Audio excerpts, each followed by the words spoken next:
Bienvenidos a la segunda parte del programa Conversando con usted. Seguimos con ese tema, desafíos y retos de las pruebas de idoneidad en el Ministerio de Educación Pública. Habíamos conocido las publicaciones en el periódico Costa Rica Hoy del 3 de noviembre, donde ya nos anunciaban este tipo de pruebas que se iba a aplicar a un grupo de docentes. También nos decían que algunos funcionarios iban a ser excluidos, los guardas, los conserjes y otros funcionarios, ¿verdad? En un acuerdo ahí dentro de la Junta Paritaria, entre los sindicatos y representantes del Ministerio de Educación Pública.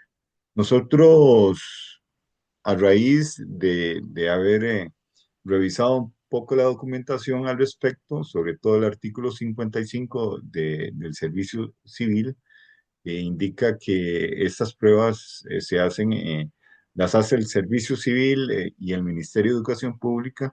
Cuestionamos un poco los parámetros y entonces notamos que algunas organizaciones no gubernamentales se unieron y definieron un perfil deseable docente. Llegamos a la conclusión de que para cumplir con todos esos parámetros, todos esos requisitos, había que ser un superdocente, ¿verdad? Entonces, a partir de ahí, hemos elaborado una serie de cuestionamientos. Don Gustavo Gamboa, director de ANDC, nos va a ayudar con esa parte, don Gustavo.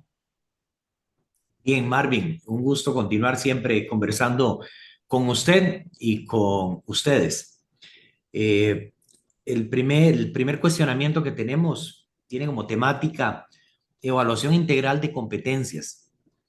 ¿Cómo diseñar una prueba de idoneidad que evalúe no solo el conocimiento disciplinar, sino también las competencias socioemocionales y las habilidades para mediar en el aprendizaje de los estudiantes de manera efectiva? Entonces, cuando hablamos de una evaluación integral de competencias, el problema que hemos discutido muchas veces es que se enfoquen solamente en el contenido o que se enfoquen solamente en lo pedagógico o que se enfoquen solamente en la parte socioemocional, que también es un tema muy de moda, ¿verdad?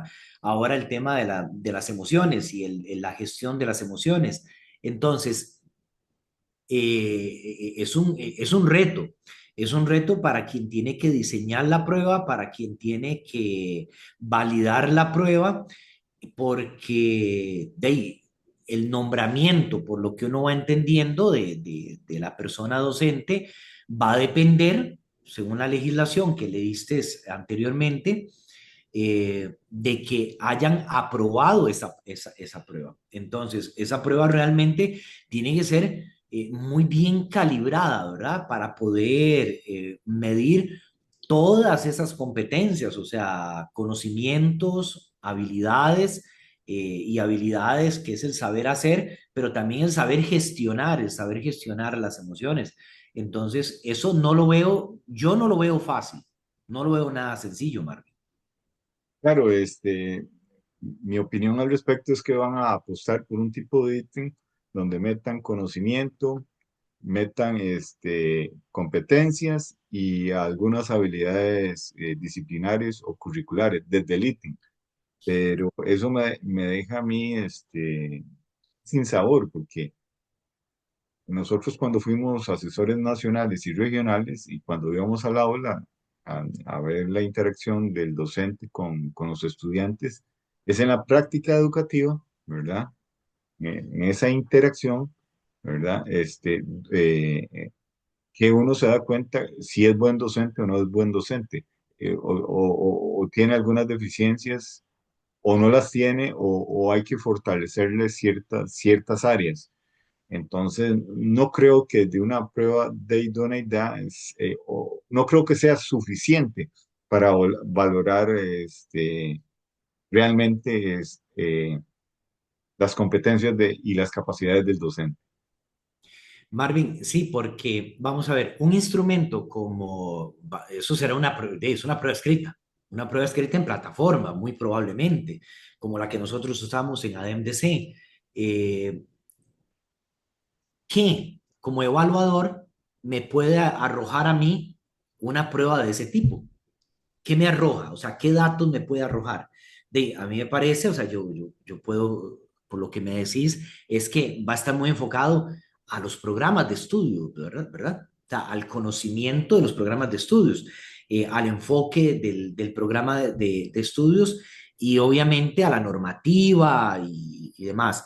Pero, imagínense que ahí sí caemos a lo que hablábamos al principio de que no hay equidad, ¿verdad? O sea, vamos a ver, si solo se enfoca a los programas, quedaría de lado la parte socioafectiva y además el cómo yo demuestro como docente el que realmente soy competente para enfrentar a un grupo de estudiantes en una zona rural o en una zona urbano marginal y que puedo traer mi disciplina científica, en el caso de las áreas de nosotros, eh, y esos conocimientos, esos saberes, exponerlos, darle la oportunidad a los estudiantes de conocer esos saberes que hay en torno a la disciplina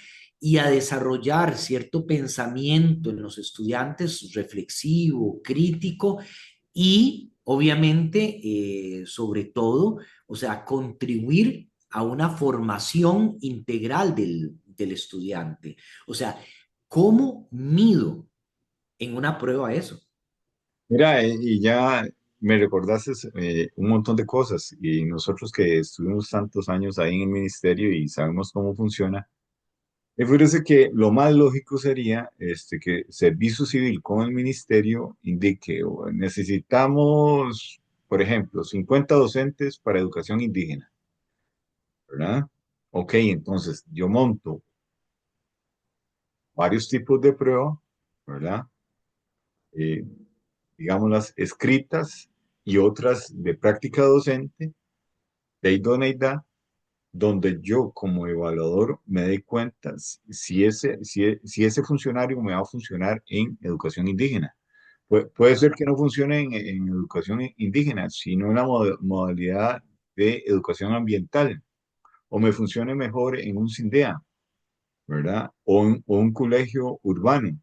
Entonces, y si va a ser una prueba genérica, yo pienso que los datos no van a ser tan fiables, ¿verdad? Eh, Vamos a ir hilando, ¿verdad? Vamos a plantear otra interrogante, que es la contextualización de la prueba. ¿De qué manera se puede garantizar que la prueba de idoneidad tenga en cuenta las diversas realidades sociales y culturales de los estudiantes y que los resultados reflejen la capacidad del docente para adaptarse a esos contextos? Un poco de eso, de lo que estábamos hablando ahora. Sí, definitivamente el contexto es muy importante, ¿verdad? En términos de aplicación del conocimiento, ¿verdad? Siguiendo un poco a Vygotsky. Una cosa es lo que yo aprendo en las universidades y me ejercito, y otra cosa es cuando yo estoy ya inmerso en el aula, en una comunidad, en un contexto, en unas características, ¿verdad? De la institución educativa y en unas características personales de los estudiantes. Ya cuando estoy ahí, entonces es donde yo tengo que aprender a resolver. De ahí la importancia de ese perfil deseable, que el docente tiene que ser un investigador, pero si eso va a ser como parámetro para medir si ese docente debe estar en educación indígena, en un CINDEA, un colegio urbano, en un colegio técnico, bueno, es bien complejo. Y eso lo estamos viendo desde la disciplina, desde estudios sociales, matemáticas, educación cívica. Y cada disciplina tiene una realidad distinta. Marvin, ¿y qué pasa entonces un docente que gana propiedad, por ejemplo, en Guásimo? de Limón y que decide movilizarse a trabajar a Rincón Grande de Pavas, por ejemplo.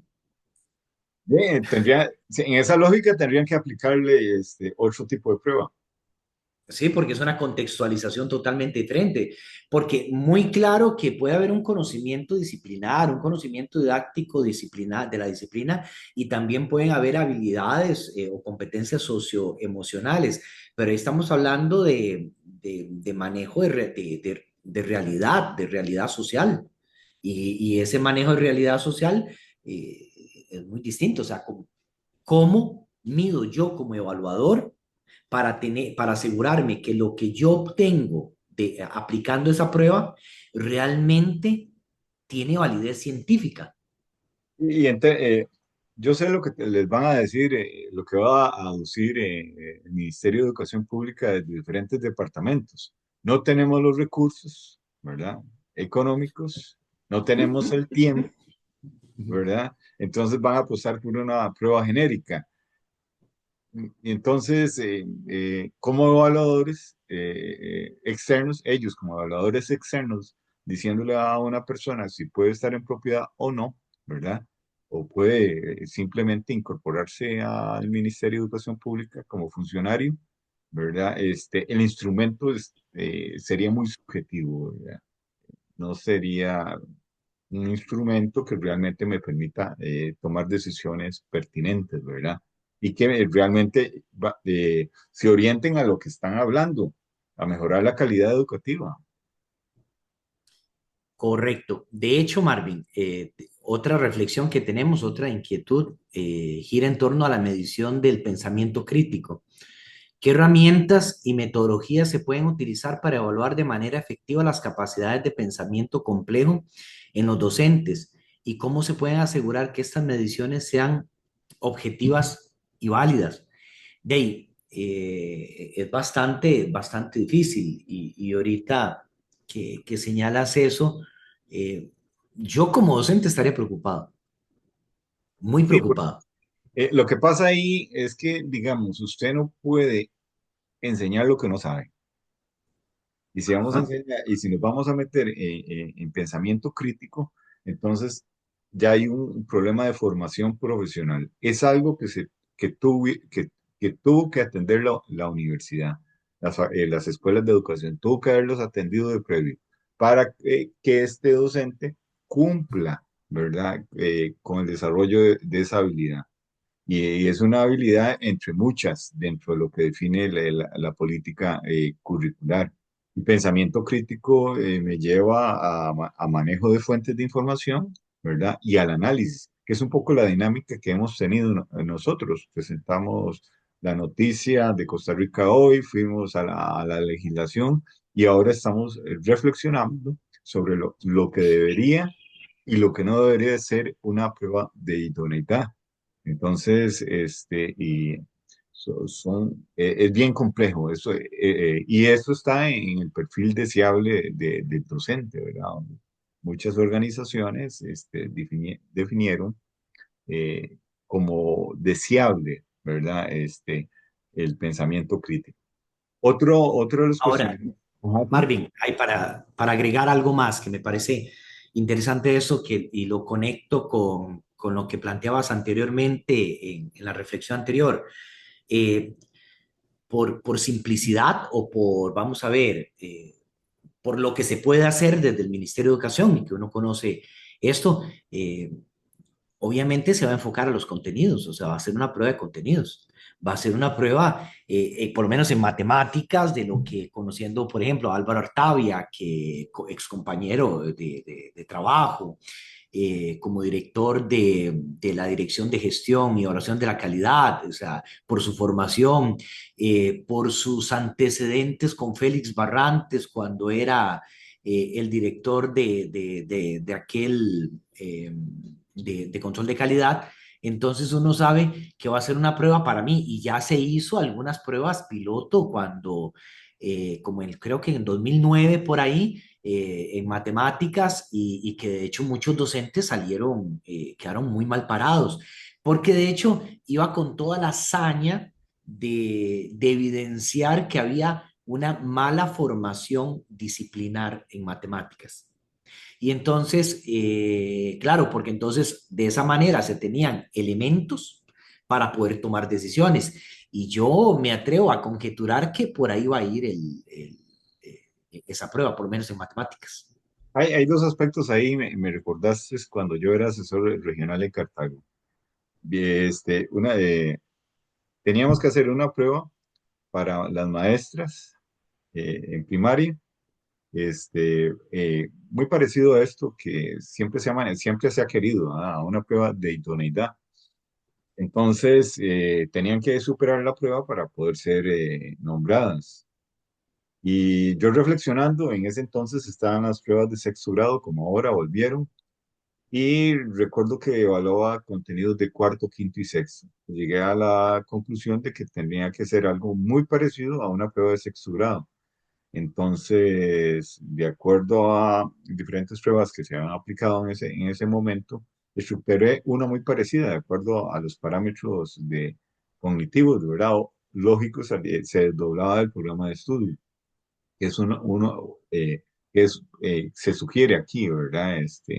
En este tipo de pruebas de idoneidad, en ese perfil deseable para los docentes. Y ahí resulta que apliqué la prueba igual, con el mismo tipo de ítems, con el mismo tipo de dificultad, y te cuento, salieron bastante mal, ¿verdad? Y yo pensé que lo iban a ganar fácil, y no, y no fue así, ¿verdad? Y otra cosa importante aquí, ¿verdad? Sabemos que muchos profesores, qué sé yo, el caso que decías, ese profesor de Guásimo, estuvo en Guásimo en una modalidad educativa rural, por ejemplo, Ajá. en un liceo rural. Estuvo dando séptimo año, ok, perfecto, solo dio séptimo año, 5 o 10 años dando séptimo año. Ajá. Y quiere venirse qué sé yo, para San José, un colegio urbano, qué sé yo, aquí donde vivimos, bueno, digamos que para Grecia, quiere dar clases en Grecia, en colegio urbano. Y resulta que tiene que hacer la famosa prueba de idoneidad. Le van a evaluar todos los contenidos de séptimo a undécimo año, ¿verdad? Que eso sería lo lógico, ¿verdad? Si es una prueba por contenidos. En séptimo año saldrá muy bien, pero nosotros tiene que ponerse otra vez a estudiar todo, ¿verdad? Y es Este, la realidad, o sea, uno sabe claro, que hay muchos docentes que se vuelven especialistas en un nivel, ¿verdad? sí. No, en el país en realidad los únicos que tienen capacidad para hacer una prueba así de los 5 niveles, tanto en sociales y en cívica, son los profesores de los INDEAS y los profesores de liceos nocturnos. Sí, yo, Pero Marvin, tal vez nada para más. aclarar, yo no estoy en contra de las pruebas, ¿verdad? O sea, a título personal yo no estoy en contra. O sea, yo lo veo como administrador y me parece oportuno.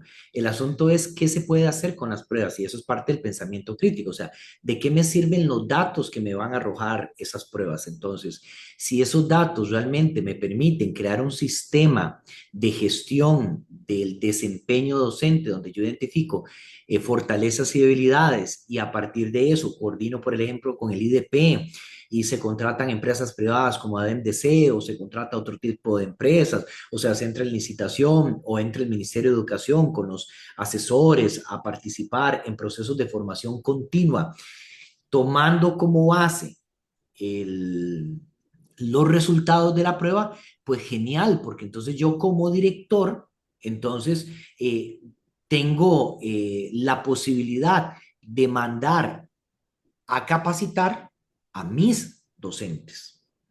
Y me aseguro que los padres de familia, los estudiantes, la comunidad educativa va a tener un docente al día actualizado, sobre todo tomando en cuenta ese perfil deseable, ¿verdad? Que decías vos del marco de cualificaciones, porque eso es como la carta al niño, ¿verdad? Eso es, de todo viene ahí.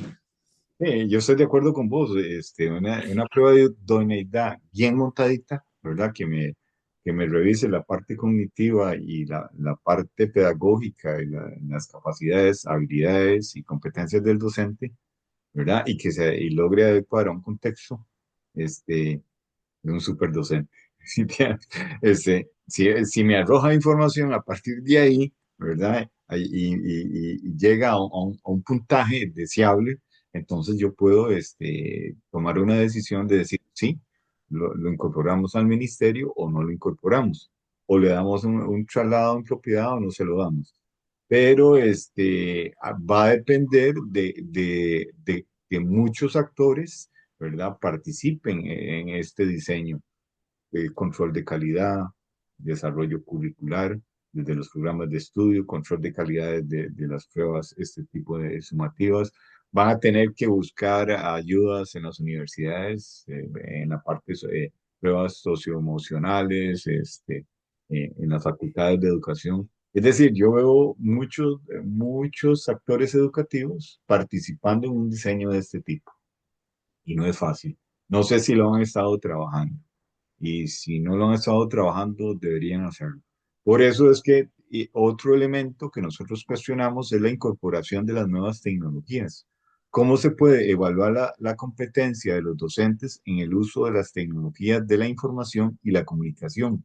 ¿Y qué criterios se deben establecer para medir su capacidad de integrar estas herramientas en su práctica educativa?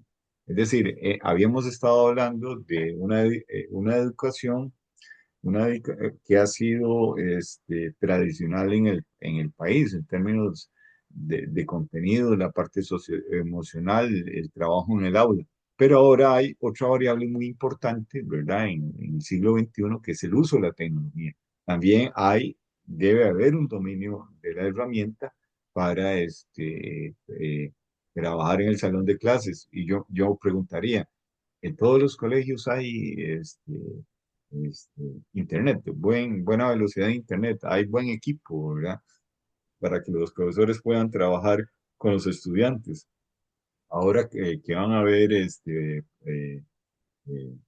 va a haber un equipo móvil, ¿verdad? Que se va a estar trasladando a las distintas aulas. Los profesores tuyos de matemáticas, los míos de sociales y cívica, van a poder accesar a este tipo de herramienta, o va a seguir siendo utilizada por profesores de informática exclusivamente. Entonces, son cuestionamientos de uno desde la realidad de lo que ha visto en el ministerio en años anteriores. Esperemos que esté cambiando y ojalá que cambie, pero son dudas importantes. Ahora, tal vez, Marvin, también otro asunto es, ok, de eso, del uso de las tecnologías. De imagínense, bueno, tal vez podrían utilizar un marco conceptual o teórico del TPAC o TIPAC, ¿verdad? O sea, que es el conocimiento eh, tecnológico, pedagógico de contenido. Entonces, resulta ser que, bueno, ahí hay mucha literatura al respecto.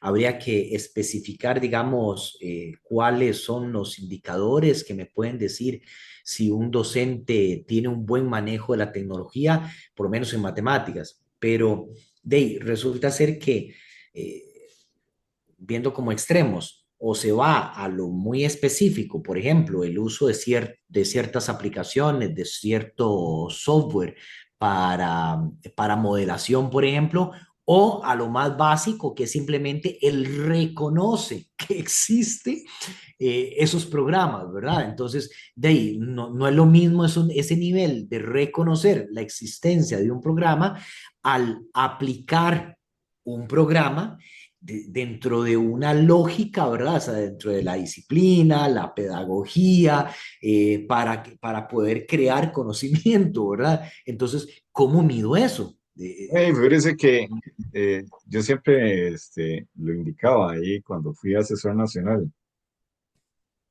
Vamos a dar un ejemplo. Por ejemplo, la edición de un video. Yo construyo un video y yo lo edito, ¿verdad?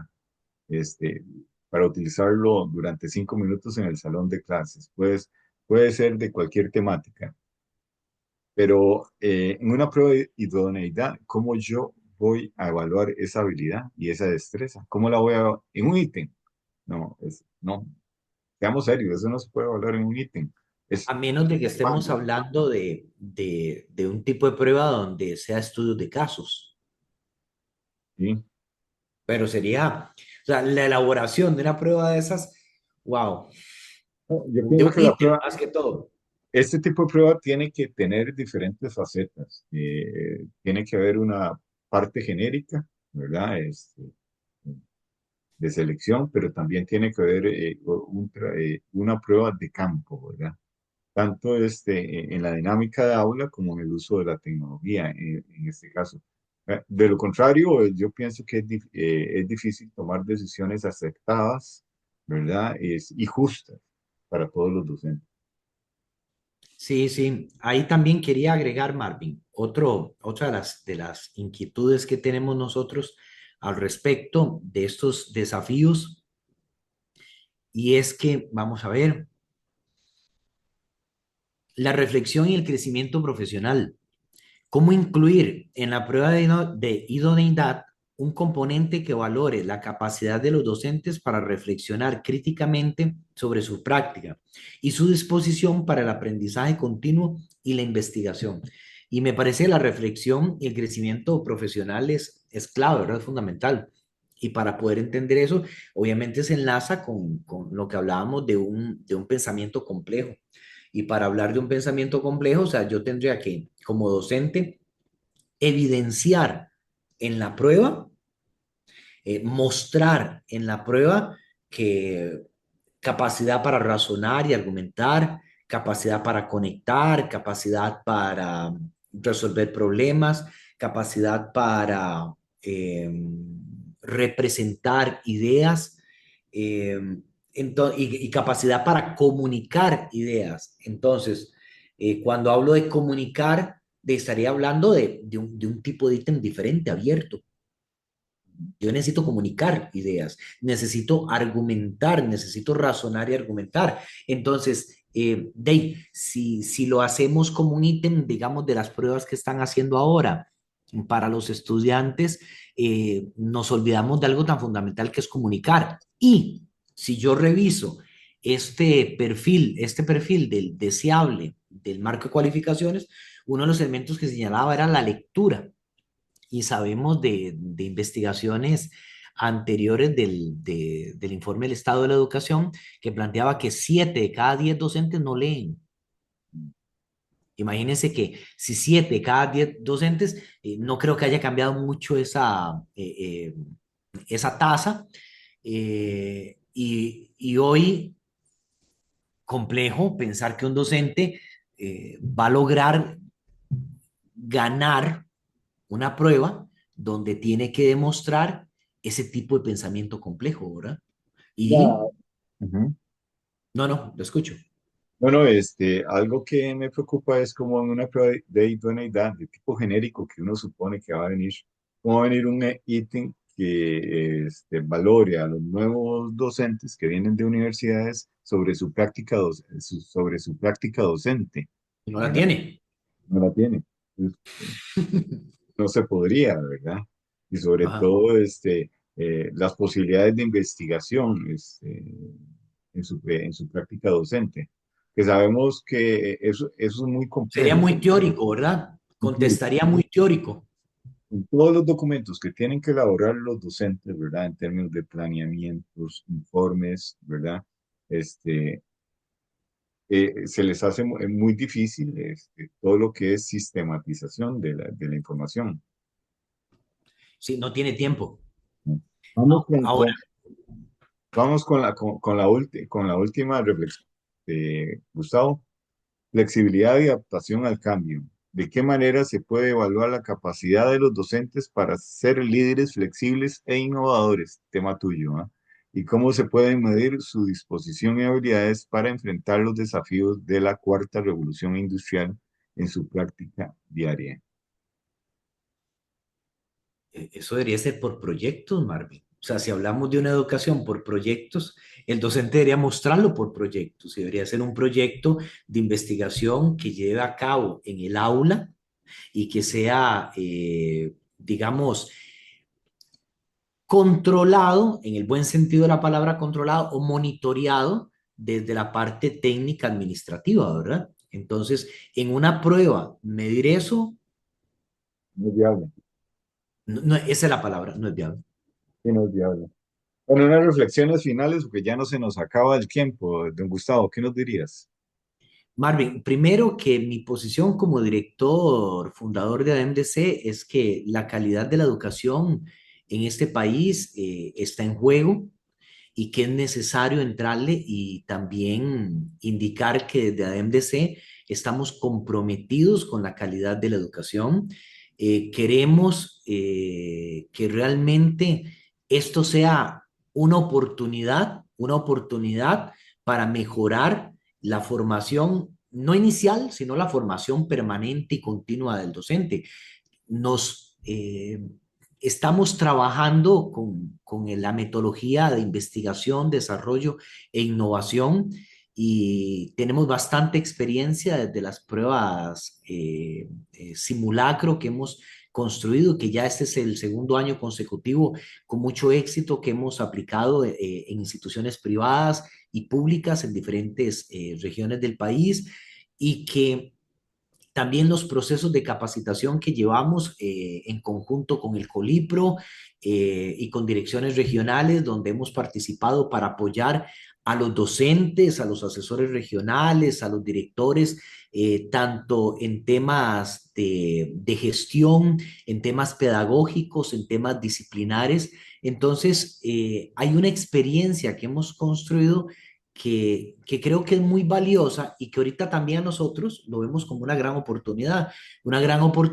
de decirle a los docentes, aquí estamos, no se preocupen, si necesitan prepararse de forma satisfactoria, si necesitan crecer, no es solamente ganar la prueba, es más bien aprender, es desarrollar competencias y para eso, ADEM-DC, el enfoque es para el desarrollo de competencias, el desarrollo de competencias que le permitan a los docentes, a los estudiantes, a los padres de familia, a los directores, a todos los que participamos, a los que estamos involucrados en el sistema educativo a tener una posibilidad de movilizarnos socialmente desde la investigación, desde la creación de conocimiento y desde la realización de una formación que de hecho los griegos antiguos, o sea,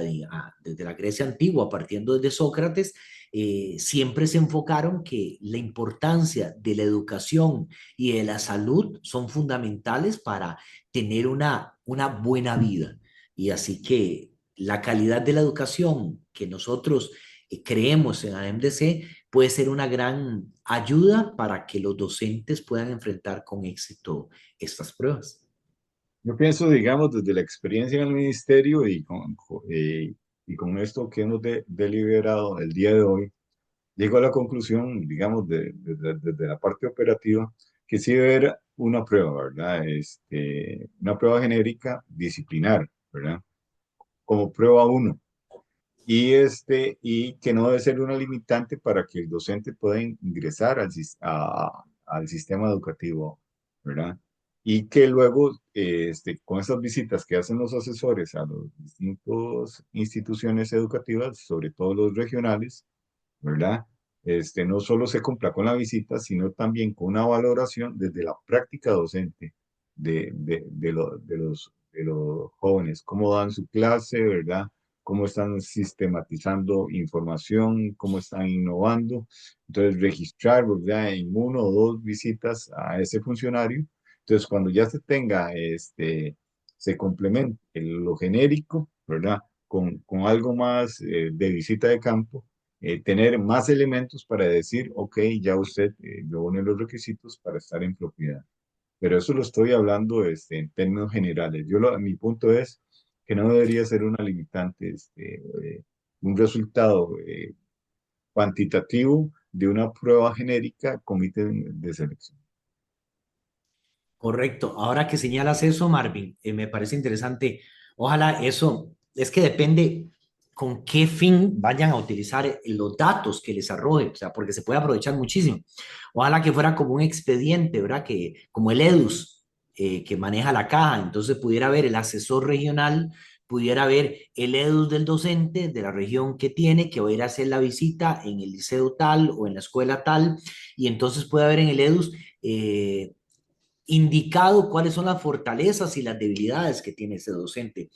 No para ir, no con un carácter punitivo, ¿verdad? No con un carácter de ir a supervisar, y sino más bien con un carácter para ir a asesorar, para ir a acompañar y para una mejora propiamente del docente. Con eso sería genial. El problema es que se está viendo como un requisito para ingresar al ministerio. Tiene que verse con un enfoque más cualitativo y no tan cuantitativo, ¿verdad? Y el ministerio tiene las opciones, solo que hay veces no las integra para obtener una información que realmente sea viable para mejorar la calidad educativa. Les agradecemos haber estado con todos y con todas y muchas gracias, don Gustavo. Seguiremos en contacto y en estos espacios de reflexión, de pensamiento complejo, y ojalá que se inscriban en nuestro canal de YouTube de AMDC, donde estará publicado este video, y nos sigan en los diferentes programas que empezamos ya a trabajar directamente en torno a la calidad de la educación. Saludos, Marvin. Saludos, hasta luego a todos y todas.